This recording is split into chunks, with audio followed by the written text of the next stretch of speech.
The horse you see behind us here is Annie. She's a 14-year-old Welsh cob mare, and we're fortunate enough to have secured her a loving new home with Her Royal Highness the Princess Royal.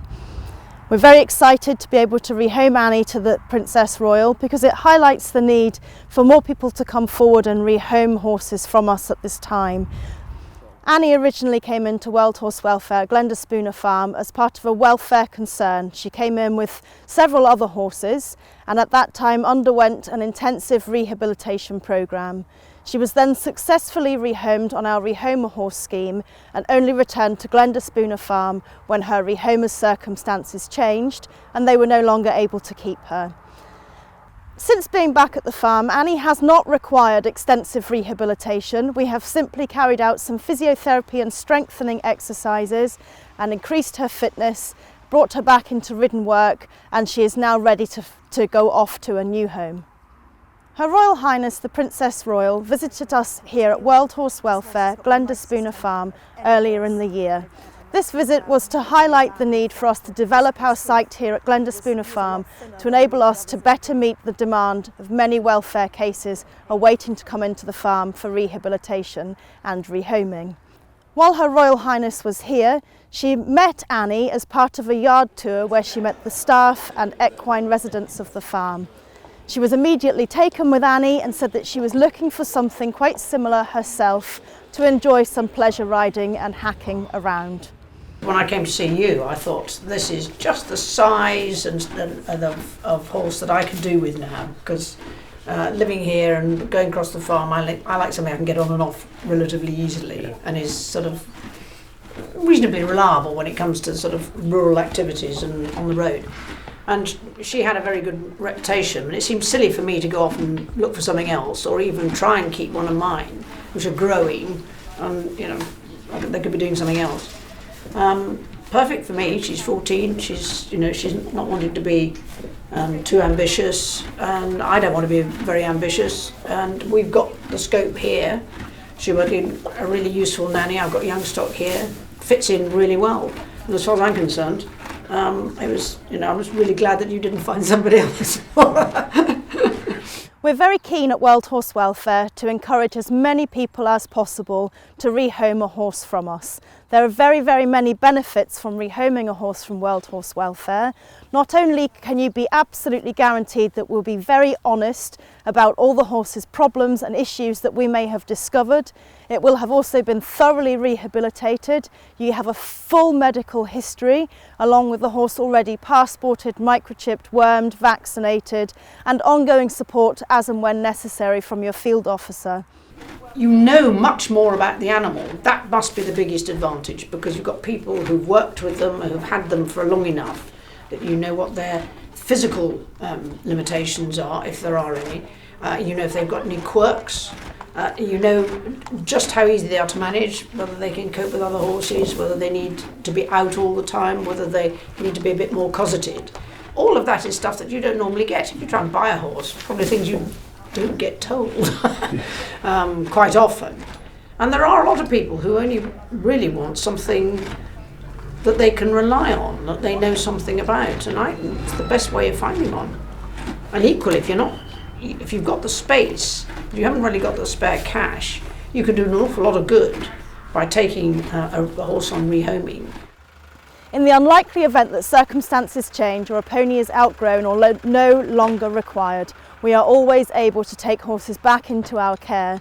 So a rehomer would not be left in a situation where they're unable to afford to keep a horse or have time to look after a horse properly and be forced to sell it on the open market, where it may face an uncertain future or take several months or years even for a suitable home to be found.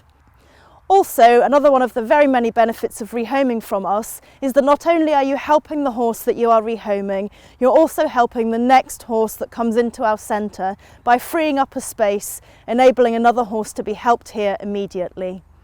Okay, you've had the opportunity to see them, you know a lot more about them, but as we all know, you take them back to a different environment. You never quite know whether it's going to work or whether the way that you ride is going to work out with them. And having that confidence that, you can say, oh, this isn't working, and that somebody's going to take it back with all the aggro that if you buy a horse which you then want to get rid of, that's really difficult to do. But with the rehoming, you've got the confidence in the back and the knowledge too. You might be able to say, well, look, have you tried doing this? Because you know the animal. It makes life a bit easier. But that certainly makes a difference in terms of the confidence of the individual taking them on. And it does seem extraordinary. I know at times are difficult, and I know you've had an increase in the number of horses you're collecting and ponies from all over the place, and sadly we read about some of those. We don't always read about what happens next, but it's disappointing if you're finding it more difficult to find places to rehome them when this, you can do so much good by doing so. And I hope, more people will at least find out what's involved, because sometimes it may not be as difficult as they think, especially with the degree of background knowledge that you have. And the fact that you will go, you'll assess the place, you can give them lots of help in terms of, whether that is the right place to do it and how they can do it most efficiently. Because I think some people make the mistake, as you probably see quite a lot of them, and a lot of obese horses around, and ponies, and people go, oh, but I need to feed them that much. Actually, no, you don't.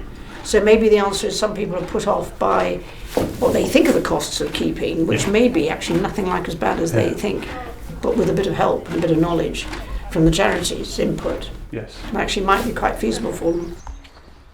At World Horse Welfare, our aim is to rehome every single equine that comes through our centre to a loving permanent home. It's the highlight of the job for every single person involved with the horses to see them leave, and we are absolutely delighted to have secured a home for Annie. The fact that this home is with our President, Her Royal Highness the Princess Royal, is absolutely fantastic, and we hope that we will be able to take this opportunity to again highlight the need for more people to rehome horses from us, which frees up space in the centre and allows us to help far more needy horses. I would certainly go to World Horse Welfare, certainly just to see what is available. I mean, okay, they might be not the right size and shape, but you won't lose out from that experience, because there's such a lot of expertise there which would help you choose the right animal. So even if it isn't there, you'll have learnt something by going. And if it is there, you'll get a lot of help with the animal, and that help is always there, so never mind what happens. And as I know from experience, even sensible horses can do some really silly things to themselves, so it's nice to have that backup. Well, I hope she'll enjoy it here for many years. I mean, we've got about 200 acres of woodland here, and about 250 with grass and sheep and cattle. And for me, the ability to get round everywhere is a bonus. And if I can help with moving sheep and cattle, so much the better. But equally, there's a bit of ground, there's a really nice hacking ground here, and it's very nice to be able to do that. Yeah, absolutely. And hopefully she won't mind too many young pheasants, because that can be a rather dangerous stage of the year. But if we survive that, I think the rest of the year will become slightly more civilised. We may have to introduce you to those quite quickly.